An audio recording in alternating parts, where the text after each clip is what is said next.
¿Fue Egan Bernal el primer latinoamericano en ganar el Tour de France? Al menos sí fue el primero en haber nacido en esta tierra que lo logró. ¿Es cierto que un argentino ganó el Tour de France? Sí, y no solo ganó uno, sino que fueron dos consecutivos, siendo el primero en toda la historia en lograrlo. Pero ¿por qué decimos que es argentino si en todos lados figura como francés? Les cuento su historia para que ustedes saquen sus propias conclusiones. Lucien Georges Mazin, o mejor conocido como Lucien Petit-Breton, nació el 18 de octubre de 1882 en la ciudad de Plessé, en el oeste de Francia, más concretamente en la región de Bretaña. Pero cuando tenía tan solo 8 años, su familia emigró a la República Argentina, concretamente a la ciudad de Buenos Aires. En 1896, con tan solo 14 años, comenzó a trabajar en el Jockey Club argentino. Allí mismo, uno de los criadores de caballos le regaló su primera bicicleta a los 16 años para que hiciera a mayor velocidad el envío de recados, y él automáticamente se enamoró del deporte pedal. Cambió su apellido para no desprestigiar el apellido de su padre, que era un joyero devenido en política de la Francia republicana, y uno de los principales motivos por los que tuvo que emigrar a Sudamérica fue justamente alejarse de sus fracasos políticos. Petit Breton hacía referencia a su tamaño y a su lugar de origen en Francia.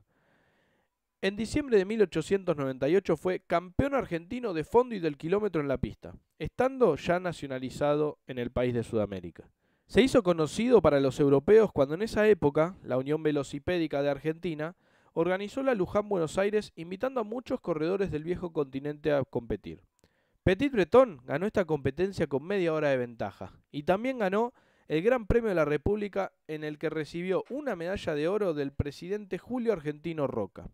Se marchó a Francia a los 19 años, en 1901, y empezó a destacar en la ruta y la pista. Lo más importante que ganó, entre muchas otras carreras, fueron el Vol d'Or, la París-Roubaix y la Milán-San Remo, pero sus mayores triunfos fueron, sin lugar a dudas, los dos triunfos consecutivos en el Tour de France, en 1907 y 1908. Estos triunfos aparecen para Francia a pesar de que él fue anotado como argentino, pero Henri Desgrange, uno de los inventores del Tour de France, dio la orden en el diario Le Auto, que luego sería el diario L'Équipe, de que no se lo llamara más como el argentino, ya que era su sobrenombre común y todo el mundo, hinchas, prensa y organizadores, lo llamaban así. Pero el patrón tuvo una de sus canalladas diciendo que, como era un ganador, no podía ser sudamericano, y afirmó que Petit Breton era de pura raza europea. Incluso, luego de su retiro, se presentó como voluntario a la Primera Guerra Mundial y los franceses le permitieron solo ingresar como conductor de automóviles al escuadrón de Train por su condición de argentino. Encontró la muerte de forma trágica durante la guerra, pero no en batalla, sino en un accidente automovilístico en un día libre que había aprovechado para intentar ver a su esposa. Sus padres vivieron en Buenos Aires hasta su muerte. Luego de esta historia podemos afirmar que, aunque no sea oficial y lo tengamos en el corazón, un argentino ganó 2 Tours de France.